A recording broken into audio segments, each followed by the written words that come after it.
kali ini gue bakalan bahas tentang pump design, yaitu cara menentukan pompa seperti apa, spek yang seperti apa untuk memindahkan aliran dari tank storage 1 atm, tekanan 1 atm menuju tangki proses untuk menjadi tekanan 5 atm.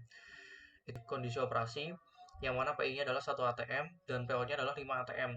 Temperatur ini yaitu temperatur keluaran dari storage tank itu sendiri adalah 30 derajat Celcius. Kemudian kita ubah menjadi Kelvin. Untuk standar SI-nya adalah 303 Kelvin. Yang pertama kita menentukan dulu untuk mass flow. Mass flow adalah laju aliran massa, di mana rumusnya adalah rho dikalikan dengan flow rate. Rho-nya di sini adalah 995,7 kg per meter kubik untuk air. Kemudian dikalikan dengan 6 meter kubik per jam. Hasilnya adalah 1,66 kg per sekon. Untuk safety faktornya, kita overkan dulu 20%. Sehingga yang awalnya 7.169 ini atau 1,66 ini menjadi 1,99 kg per sekon. Dari aeration itu sendiri saya mengambil atau mengadopsi dari bukunya J. Veinard Elementary Fluid Mechanics, yang mana untuk density dari liquid pada suhu 30 derajat Celcius adalah 995,7. Kemudian viskositas dinamik dari liquid suhu sekian adalah 0,000798, dan untuk vapor pressure dari cairan tersebut atau liquid tersebut adalah 31,86 mmHg. Selanjutnya kita menentukan flow rate ya. Flow rate itu sendiri adalah mass flow dibagikan dengan rho, yang mana mass flow-nya sudah ditentukan berdasarkan safety factor di upsize.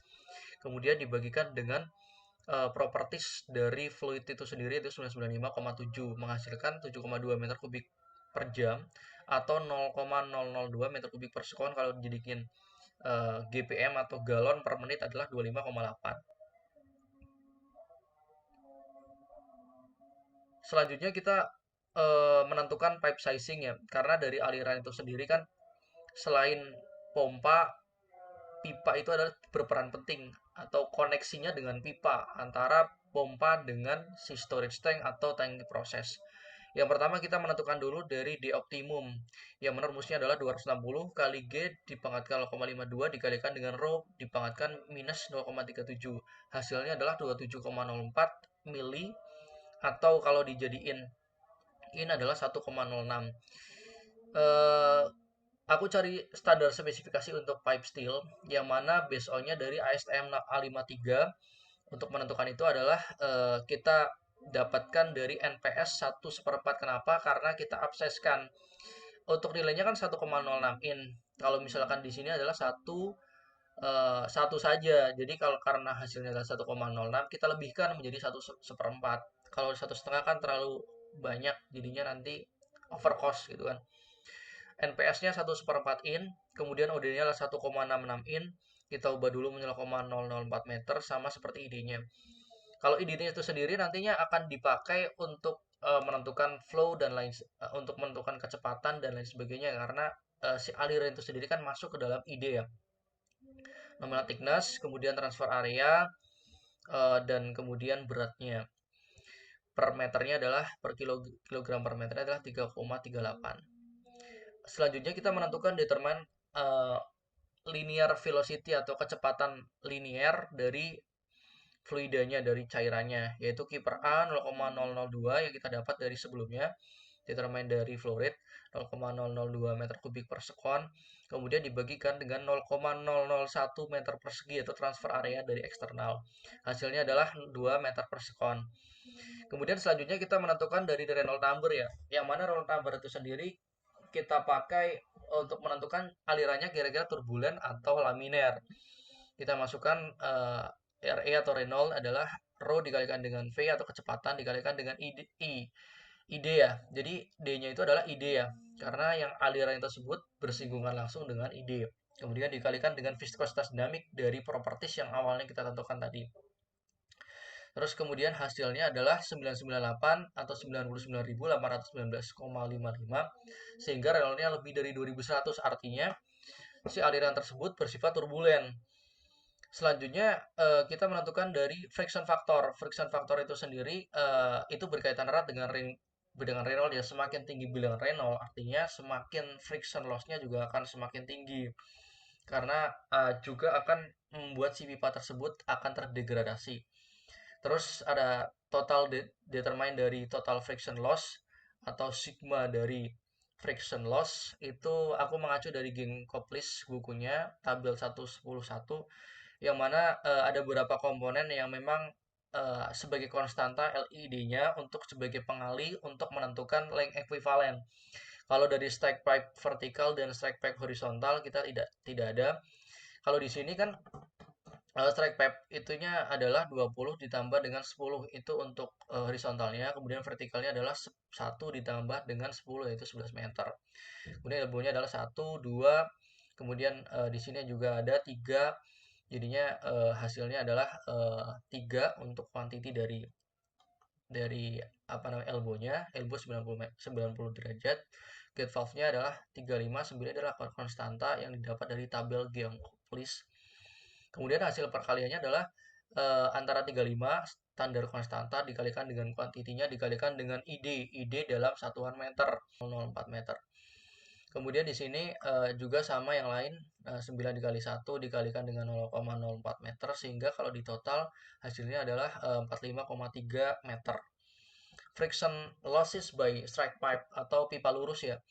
Jadi di pipa lurus tersebut kita masukkan dari friction loss yang dari real number, kemudian dikalikan dengan ekuivalen friction factor 3 dikalikan dengan V kuadrat atau kecepatan linear dibagikan dengan ID dikalikan 2. Itu diambil dari Genkoplis page 89 210 strip 5 ya. Kemudian hasil FL atau friction loss by strike pipe atau pipa lurus adalah 63,5 Joule per kilogram. Selanjutnya adalah friction loss by construction ya. Itu rumusnya adalah 0,55 dikali 1 dikurangi perbandingan antara luas A1 dengan luas A2. Karena luas A1 itu lebih besar daripada A2, nilainya 0. Kemudian untuk karena ini adalah turbulen 1. Karena hasilnya adalah 1,1 Joule per kilogram. Kemudian adalah losses by expansion atau ekspansi. Hasilnya adalah sama sepertinya rumusnya, cuman tidak dikalikan dengan konstanta dari 0,05. Hasilnya adalah 2 Joule per kilogram. Kemudian ada friction loss by using elbow. Kita menggunakan elbow ya sebanyak 3 tadi. Kita menggunakan formula dari Genkoplis 210 strip 17. Dari tabelnya itu menunjukkan bahwa ketika kita menggunakan elbow, nilai KF-nya itu sendiri adalah 0,75. Ketika kita masukkan ke dalam rumus, maka 0,75 dikalikan 2 pangkat 2 dibagikan dengan 2, hasilnya adalah 1,5. Karena kita menggunakan 3 elbow, maka 0,5. Kemudian untuk FG-nya atau friction loss by gate valve, karena kita menggunakan gate valve. Jadi kalau misalkan kita menggunakan sistem desain tangki itu sendiri kan pasti ada yang namanya proses maintenance ya. Dari tangki tersebut ingin dilakukan pembukaan atau di gate valve itu digunakan untuk membuka menutup aliran sih, bukan untuk mengontrol aliran. Jadi kalau misalkan kita mau maintenance pompa karena biar alirannya nggak ngalir terus, si gate valve itu berperan penting untuk menutup aliran sehingga pada saat maintenance tidak mengganggu gitu kan. Terus kemudian ada selanjutnya adalah friction loss by using gate valve. Tadi gate valve kita menggunakan formula dari Genkoplis. KF-nya itu sendiri 0,17 sehingga ketika dikalikan itu adalah 0,22 0,34 Joule per kilogram. Friction loss by using check valve. Jadi kalau misalkan kita alirannya nggak balik ke pompanya, biasanya sih dia letaknya di discharge line ya. Discharge line di sini biasanya untuk peletakan dari check valve. Jadi sistemnya adalah buka tutup kayak klep. Terus kalau misalkan dia udah naik ke atas, dia nggak bakalan balik ke bawah karena udah ditutup sama si check valve. Terus kemudian dari check valve kita coba untuk mengalihkan, yaitu check valve itu sendiri itu adalah 2 untuk KF-nya sehingga kita bisa menentukan nilainya adalah 4 Joule per kilogram. Kemudian kita totalkan antara friction loss ini semuanya ditotalkan nilainya adalah 75,41. Itu adalah penjumlahan antara friction loss by strike pipe, friction loss by construction, friction loss by expansion, friction loss by elbow, kemudian gate valve, kemudian dari check valve. Hasilnya adalah joule per kilogram 75,41 joule per kilogram. Setelah itu kita menentukan dari pressure head. Pressure head itu sendiri kita yang di soal adalah 1 atm, kemudian dirubah P2-nya menjadi 5 atm. Tapi kita ubah dulu dalam satuan Pascal ya, yang mana 1 atm adalah 101.325 Newton per meter persegi. Kemudian kalau misalkan kita 5 atm tinggal dikalikan dari 1 atm. Rumusnya adalah delta P, di mana delta P adalah P2 dikurangi P1 dibagikan dengan rho. Rho-nya adalah yang tadi ya, yang 95,7. Kemudian hasilnya adalah 407. Determinan statik itu adalah static head, yaitu antara set 1, di mana set 1-nya itu sendiri adalah 1 meter dari center line dari pompa masuk ke dalam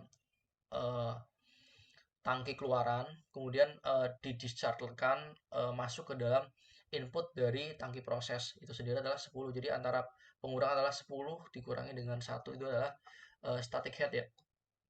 Tapi static head itu sendiri itu dikalikan dengan 9,81 karena ada pengaruh dari gravitasi. Kemudian hasilnya adalah 88,29 joule per kilogram.